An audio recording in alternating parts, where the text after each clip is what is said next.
Hindi na makatao yan. Makahayop na yan. Mas masawal pa sa hayop yung ginagawa mo. Masyado mo yung minaltrato. Habang buhay na siya mabubulag. Hindi mo pa naintindihan kung sa'yo ginawa yun. The motion of Senator Tulfo with regard to the contempt against Mr. Pablo Ruiz. OSAA is hereby directed to cause the detention. I would like to move for reconsideration of the order given by the Honorable Chairman. Kapag taas ng boses. Kaya siguro kami nagtataas ng boses dahil nagsisinungaling ka. Wala na kami karapatan magtaas ng boses kung talaga mga totoo ang mga sinasabi mo. Nagtataas kami ng boses dahil nagsisinungaling kayo. Nakita mo na ba yung tsura niya? Lahat ng testigo, tinuturo ikaw. Ikaw, at wala nang iba, kundi ikaw. Ilan testigo yung mga nandito ngayon? 5, 6, 7, 7. Pitong testigo nagsasabang ikaw mismo nagmaltrato dito kay Manang LV. Paano hindi tataas ang boses namin? Pare kasinungalingan na sinasabi mo. At meron pa tayong polygraph test na nagsasabi nagsisinungaling ka. Oh. Ilan yan? 7. Ikaw, sino testigo mo? Meron ka ba presenter rito? Na testigo? Na magko-corroborate sa'yo sa mga sinasabi mo? Nasasangayon sa mga sinasabi mo? Meron ka ba dinala? Kung meron ka dinala, di sana pinakinggan namin. Oh. Itong mga ito, naglabasa na lang ito dahil naawa kay Aling LV. Hindi naman namin sila inimbita eh. Nagkusang loob sila pumunta rito para magtestigo sa ginagawa mong maltrato rito kay Aling LV. Makatao ba yung ginagawa mo? Hindi na makatao yan. Makahayop na yan. Mas masawal pa sa hayop yung ginagawa mo. May we ask the gentleman to refrain from and probably just exercise objectivity and cooler heads without offense, Senator Estrada. Alam niyo, Senator Estrada, kasi siya yung gumawa ng kasambahay law. Kaya ayaw niya rin na makita yung nagawang batas na hindi nasusunod at hindi umiiral. Hindi lang yan, Mr. Chair. Kaya naman, I'm sorry for raising my voice. Kaya naman talaga ako umiinit ang ulo ko, tumataas ang boss ko. Dahil nakikita ko itong tao na masyado mo minaltrato. Habang buhay na siya mabubulag. Hindi mo pa naintindihan kung sa'yo ginawa yun. Habang buhay ka mabubulag, matutuwa ka?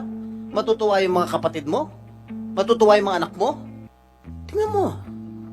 Tingnan mo yung tsura. Nung pumasok sa'yo si Aling LV, hindi ganyan yung tsura niya. Ilan taon na kayo, Aling LV? 44 years old lang. Pero tingnan mo yung tsura niya. Parang mas matanda pa sa akin. Parang 70 years old na, 80 years old na sa ginawa ninyo. Sa ginawa mo in particular. Hindi na makatao yan. Senator Estrada, you can have your water also, my dear colleague. Mr. Chair, I would like to second the motion of Senator Tulfo with regard to the contempt against Mr. Pablo Ruiz. Approves the detention of Mr. Pablo Ruiz under the same conditions, and the Sergeant at Arms is hereby directed to facilitate the implementation of the same subject to the appropriate medical examinations, right of visitation by relatives, as well as the right to counsel. So, approve in open session given this day of the 25th of September 2023. OSAA is hereby directed to cause the detention. Ni Brenda, ano ang status ng kaso nito mga ito? And hindi po ito tungkol sa bata. Hindi, tungkol dito sa mag-asawa. Yes, Your Honor, the respondents have submitted their counter affidavit so for final investigation report na po. You file charges immediately. Yes, Your Honor. Alright, thank you. Attorney, Your Honor, this representation would like to seek reconsideration of both orders, Your Honor. Considering that the spouses, Your Honor, have 2 children, one is a minor and another is 18 years of age, should both of them be sent for detention, Your Honor. At the same time, the two children will be left, Your Honor, alone in the said residence and without any means of livelihood at this time and without having made any arrangements for the welfare of both children, Your Honor. This They have representation- visitation rights, attorney. They can visit their parents. Can you rephrase and repeat I what would- you've said, attorney? This representation, Your Honor, would like to move for reconsideration of the order given by the Honorable Chairman, considering that the spouses have two children, Your Honor. One is 17 years of age and another is 18 years, without anyone taking care of them, Your Honor. And given this development, this would force the said children to stop going to school and most likely, Your Honor, to languish in despair, considering that there would be no adult of sufficient age to take care for. Wala for bang both of kapatid them. to si Franz who can take care of the kids? We Di would ba? Alam ko meron kang kapatid, di ba? Franz? we will That can take care of your children. we would diligently search for relatives, Your Honor, if this representation will not be, if this motion will be denied, Your Honor. But at the moment, Your Honor, the two children are alone without anyone to take They care have visitation rights. They can, in fact, if the children wants to join them in sleeping with them, we will allow it.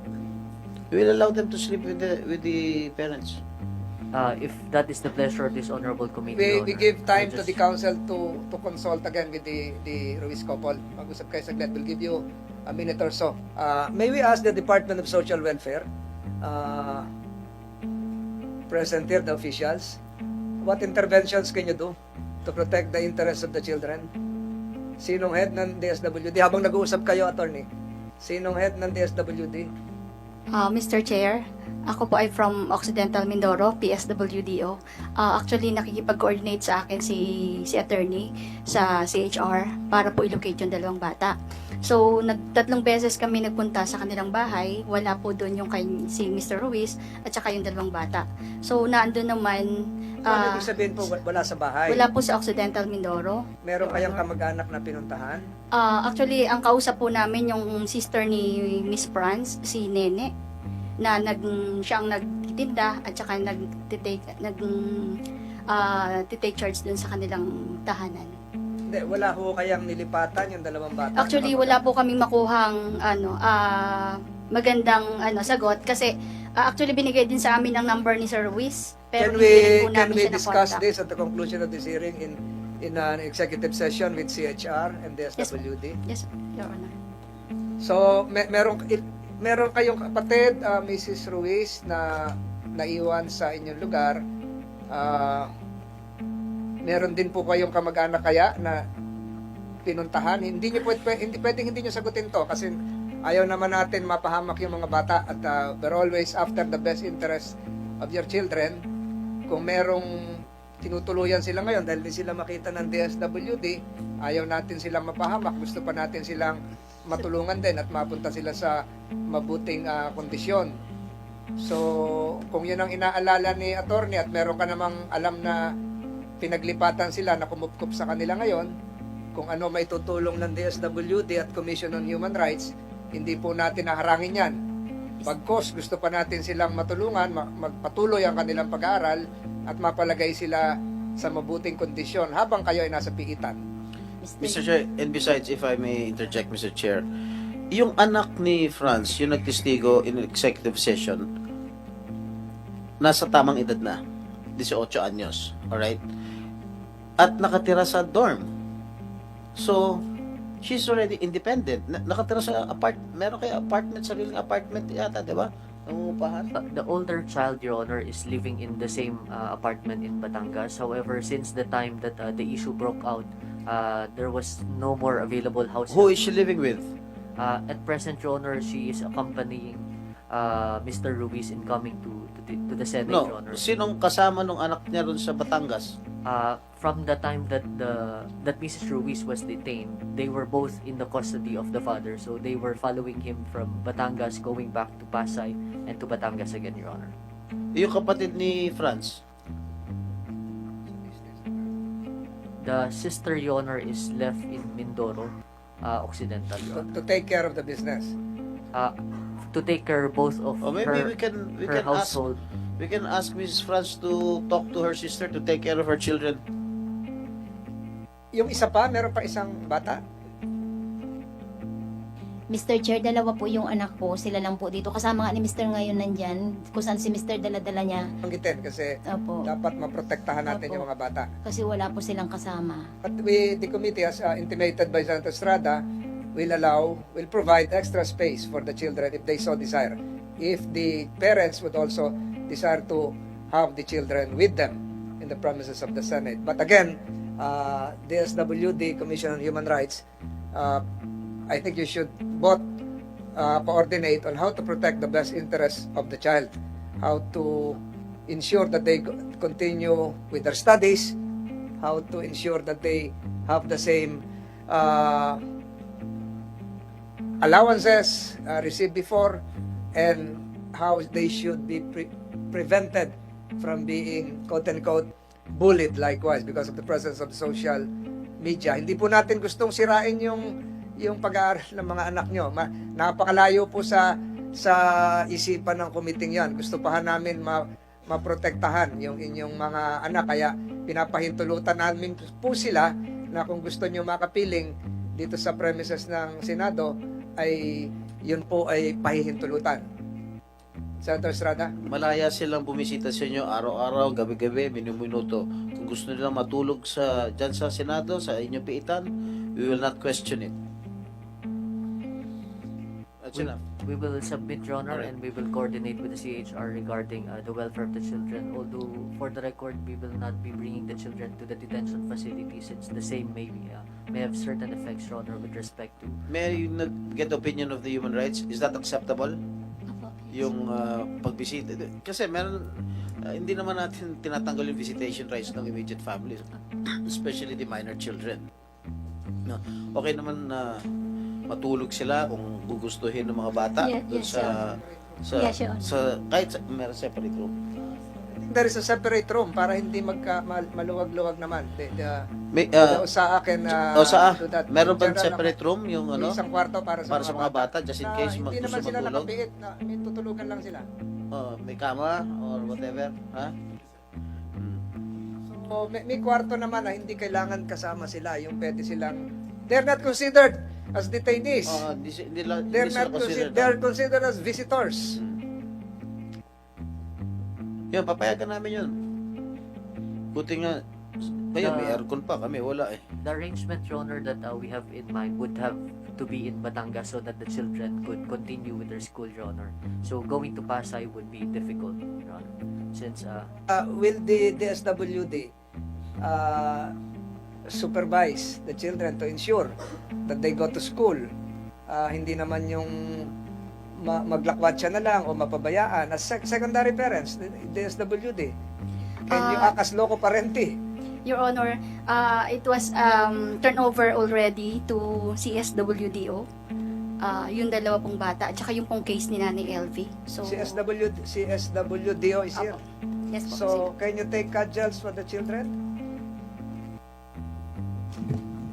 Hello po, good morning po. Yes po, Your Honor. We already conducted po ng school visitation Yung last... school, hindi ibig sabihin nito, pasyalan doon kung saan sila nakatira, siguraduhin pumapasok sila, mapangalagaan din yung kanilang pangangailangan. Yes po. Maayos ba yung pananamit nila? Kumakain ba sila? Nag-aaral ba sila? Gumagawa ba ng assignment? Mapasok ba sa school? Hindi lang yung visitation sa school kasi visitation sa school, with all due respect, principal lang yung kausap nyo. Kailangan kausap na rito yung bata. Apo, yes po. Ang problem lang po, Your Honor, upon home visitation po sa boarding house po nung anak ni Franz, according po dun sa caretaker ay last August 2023 ay wala na daw po doon yung bata. Kaya hindi rin po namin alam, Your Honor, kung presently nasan po yung bata. Siguro, Council, pwede mong malaman yon at mamaya mag-usap ang DSWD, attorney, at saka si Human Rights para mapangalagaan yung bata. Saan ba talaga ngayon baka natatakot, nagtatago, o nasa ibang kamag-anak? Di ba? So, siguro makakatulong. Wag mo na sabihin dito na naka-broadcast sa lahat para parang executive session kayo ng DSWD Human Rights at ikaw bilang kinatawan ng mag-asawa para masigurado natin na nasa magandang kondisyon yung dalawang bata. At again, kahit nag-aaral sila, yung Saturday and Sunday, pwedeng nandito sa Senado para makasama yung kanilang mga magulang. Hindi natin nahadlangan yon. And we encourage that. We will encourage that. Can we do that, Atty.? Huwag mo nang banggitin kung nasaan sila ngayon at baka hindi maganda at malaman ng nakakarami. We submit, Your Honor. And can this be done? Can this be explained, the SWD, to the children who are here? We'll provide a separate room for you. Do a post-hearing counseling. Right now, today, kausapin niyo yung mga bata, ito yung kinalalagyan ngayon, ito yung haharapin, at hindi naman kayo kasama rito, at kayo, bagkos kayo ay tutulungan pa. Can that be done? Yes po, Your In the Honor. presence of the human rights, in the presence of the parents as well. Although baka medyo emotional yan, alam niyo na siguro yung anong gagawin to, may training naman kayo dyan. Senator Estrada? Wala na po, Mr. Chair. So, we heard the council seeking another reconsideration with I object, Mr. Chair. the objection coming from Senator Estrada, but again, with the best interests of the child in mind, this committee hereby denies the same. Without objection on the part of my colleagues here, the Committee on Justice and Human Rights fourth public hearing on the motu proprio inquiry to the severe battery and maltreatment of Kasambahay Ms. L.B. Vergara is hereby adjourned.